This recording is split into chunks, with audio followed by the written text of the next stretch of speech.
Bismillahirrahmanirrahim. Assalamualaikum warahmatullahi wabarakatuh. Perkenalkan, saya Waderi Farning, NIM 20376 GSD 0325, program studi S1 Pendidikan Guru Sekolah Dasar, mahasiswi dari salah satu kampus STKIP Pelita Nusantara Buton.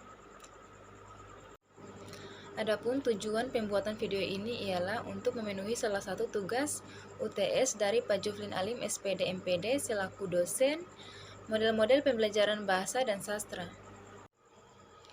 Baik, dalam pembuatan video ini saya akan menjelaskan 4 model-model pembelajaran beserta langkah-langkahnya. Adapun macam-macam model pembelajaran yang dapat digunakan dalam materi pembelajaran bahasa Indonesia adalah sebagai berikut. Yang pertama, model pembelajaran discovery learning. Yang kedua, model pembelajaran inquiry based learning. Yang ketiga, model pembelajaran problem based learning. Dan yang terakhir ialah model pembelajaran project based learning. Baik, di sini saya akan menjelaskan apa itu model pembelajaran sebelum kita lanjut ke 4 model pembelajaran tersebut. Baik, bahwasanya model pembelajaran merupakan suatu standar pembelajaran yang didasarkan pada pola pembelajaran yang sistematis. Penerapan model pembelajaran merupakan salah satu unsur kunci dalam proses pembelajaran tersebut. Adapun penerapan model pembelajaran, dengan penerapan model pembelajaran yang sesuai terhadap materi pembelajaran dan situasi siswa, maka akan menjamin proses pembelajaran dan hasil proses belajar mengajar sesuai dengan yang kita harapkan. Discovery learning merupakan proses pemahaman konsep secara aktif dan mandiri dari materi dan mencapai kesimpulan. Dengan metode pembelajaran ini, guru tidak aktif menjelaskan sesuatu kepada siswa. Dalam pembelajaran ini juga, guru berperan penting sebagai pemandu dalam membantu siswa agar lebih terlibat aktif dalam kegiatan belajar mengajar. Dalam mempersiapkan model pembelajaran ini, hendaknya kita sebagai guru harus memperhatikan sintaks atau langkah-langkah dalam model pembelajaran discovery berikut ini.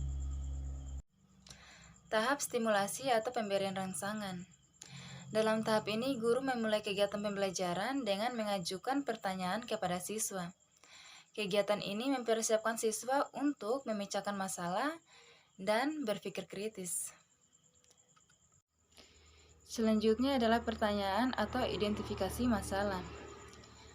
Pada tahap berikutnya, guru memberikan pernyataan atau identifikasi masalah kepada siswa. Guru memberikan kesempatan kepada siswa untuk mengidentifikasi berbagai jenis topik masalah yang berkaitan dengan isi pembelajaran. Jadi, masalah ini diatasi berdasarkan hasil stimulus. Salah satunya kemudian dipilih dan dirumuskan dalam bentuk hipotesis atau dugaan sementara terhadap suatu permasalahan. Selanjutnya, pengumpulan data. Pada tahap pengumpulan data dimulai, pada saat eksplorasi siswa, guru juga memberikan kesempatan kepada siswa untuk mengumpulkan informasi-informasi yang relevan sebanyak mungkin. Selanjutnya, siswa tersebut harus membuktikan apakah hipotesisnya itu benar. D. Data processing atau disebut dengan tahap pengolahan data. Tahap ini merupakan tahap di mana guru mengajak siswa untuk melakukan kegiatan mengolah data dan informasi yang diperoleh pada tahap sebelumnya. Data dan informasi yang dikumpulkan melalui wawancara, observasi, dan lain-lain. Setelah melewati tahap pengolahan data, selanjutnya ialah tahap pembuktian. Pada tahap ini, guru memberikan kesempatan kepada siswa untuk mempertimbangkan secara matang apakah hipotesis yang ia kemukakan sebelumnya benar berdasarkan bukti alternatif. Hal ini terkait dengan hasil pengolahan data sebelumnya yang pernah saya jelaskan. Setelah melakukan suatu pembuktian, selanjutnya kita menuju ke generalisasi atau biasa disebut dengan menarik sebuah kesimpulan. Tahap ini merupakan tahap akhir dari discovery learning. Pada tahap ini, guru meminta siswa untuk merumuskan suatu kesimpulan yang dapat dijadikan sebagai prinsip umum. Kesimpulannya juga berlaku untuk semua kejadian atau permasalahan yang sama dan memperhitungkan hasil validasi. Selanjutnya adalah model pembelajaran inquiry-based learning. Model pembelajaran ini merupakan suatu metode yang dapat digunakan oleh guru untuk merangsang rasa ingin tahu siswa dan menggali sumbernya hingga mencapai akarnya. Hal ini dapat dimanfaatkan untuk menambah wawasan dalam mengatasi permasalahan dengan cara mengundang siswa langsung ke lapangan. Adapun langkah-langkah dalam model pembelajaran inquiry-based learning ialah sebagai berikut. Yang pertama, orientasi masalah. Tahap di mana Anda mencari topik masalah yang perlu Anda selidiki nantinya, dan Anda dapat melewati artikel berita, gambar sejarah, tayangan video, dan materi yang disediakan. Misalnya saja persoalan sosial, persoalan lingkungan alam, persoalan ekonomi, dan sebagainya. Kedua, merumuskan masalah, di mana siswa membuat pertanyaan dari penelitian yang berhubungan langsung dengan topik atau masalah pilihannya. Yang selanjutnya adalah menyusun hipotesis, di mana siswa harus mampu membuat dugaan dari jawaban sementara atas pertanyaan yang dibahas. Tujuan dari hipotesis ini adalah untuk mendorong siswa menemukan kebenaran jawabannya.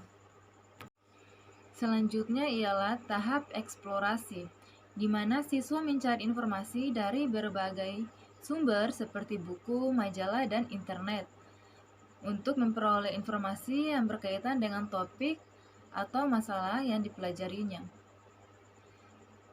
Kemudian siswa akan mampu menganalisis dan mensintesis informasi yang ditemukan, menentukan apakah informasi tersebut sesuai dengan pertanyaan penelitian, dan menggunakan hipotesis untuk mendukung.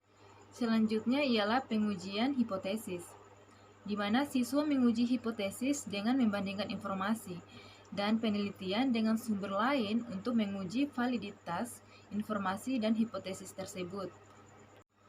Setelah melakukan pengujian hipotesis, berikutnya adalah menarik kesimpulan. Tugas akhir adalah menarik kesimpulan atas temuan yang relevan dengan permasalahan yang diteliti. Selain penelitian, siswa juga melakukan observasi, pengumpulan data, dan pengujian hipotesis. Selanjutnya ialah model pembelajaran based learning. Model pembelajaran based learning merupakan model pembelajaran yang menekankan kepada siswa hal secara aktif, berpikir kritis, dan memiliki kemampuan memecahkan masalah secara konsisten. Adapun langkah-langkah dalam model pembelajaran based learning ialah sebagai berikut. Yang pertama, jelaskan orientasi masalah. Nah, dalam tahap ini, guru harus terlebih dahulu memberikan pemahaman dan penjelasan terhadap peserta didik tentang tujuan dari pembelajaran tersebut. Hal ini dilakukan agar dapat menumbuhkan motivasi belajar terhadap peserta didik. Yang kedua ialah mengorganisasi peserta didik.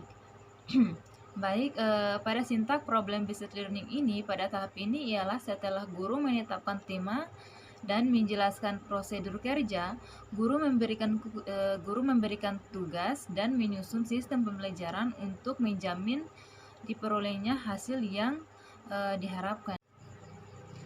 Berikutnya, memberi bimbingan. Pada tahap ini, guru memberikan pengajaran kepada individu dan juga kelompok. Tujuannya ialah agar membantu siswa mengakses sumber dan referensi yang sesuai. Tentu saja sumber yang dimaksud sesuai dengan permasalahan yang dihadapinya. Baik, keempat ialah mengimbangkan hasil karya. Baik, pada tahap ini siswa mendapat bantuan dari gurunya, terutama dalam mempersiapkan hasil proses pemecahan masalah yang dilakukan dan menyusunnya menjadi sebuah laporan.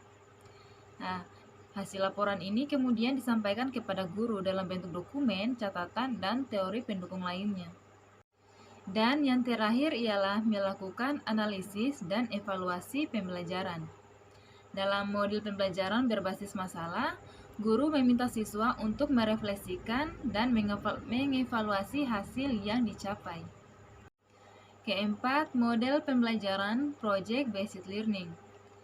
Project Based Learning atau PJBL adalah model pembelajaran yang menjadikan peserta didik sebagai subjek atau pusat pembelajaran, menitikberatkan proses belajar yang memiliki hasil akhir berupa sebuah produk. Terdapat 6 langkah-langkah model pembelajaran Project Based Learning, ialah sebagai berikut. Yang pertama, menentukan pertanyaan mendasar. Nah, baik, di sini guru perlu menanyakan pertanyaan-pertanyaan mendasar tentang materi yang dipelajarinya sebelum melakukan materi tersebut. Kedua, menyusun desain perencanaan proyek. Proyek ini akan disusun secara kolaboratif, artinya kolaborasi antara guru dan juga siswa. Perancangan ini mencakup banyak poin seperti aturan permainan, aktivitas, dan juga presentasi. Ketiga, membuat jadwal aktivitas. Ya, baik, setelah guru dan siswa menyiapkan rancangan rencana proyek, maka mereka melanjutkan ke pembuatan rencana kegiatan. Contohnya itu seperti menentukan timeline pengerjaan, deadline pengerjaan, dan perencanaan baru untuk menyelesaikan proyek, serta memberikan bimbingan bagi peserta didik yang menggunakan cara di luar proyek. Dan yang keempat ialah melakukan monitor pada perkembangan kinerja peserta didik. Baik, dalam tahap ini, guru harus secara aktif memantau aktivitas siswa saat siswa mengerjakan proyek yang ditugaskan. Tujuannya adalah agar untuk menjaga suasana pembelajaran yang kondusif. Dan yang kelima adalah menguji hasil kinerja peserta didik. Baik, pada tingkat kinerja siswa dalam menyelesaikan proyek yang ditugaskan akan diperiksa dan dievaluasi oleh guru. Nah, penilaian ini diharapkan dapat memberikan umpan balik mengenai pemahaman siswa. Dan yang keenam ialah evaluasi pengalaman. Evaluasi pengalaman sedemikian rupa sehingga mencerminkan aktivitas yang dilakukan. Pada tahap ini, guru dapat mendiskusikan secara informal pengalaman mereka saat mengerjakan proyek dengan siswa.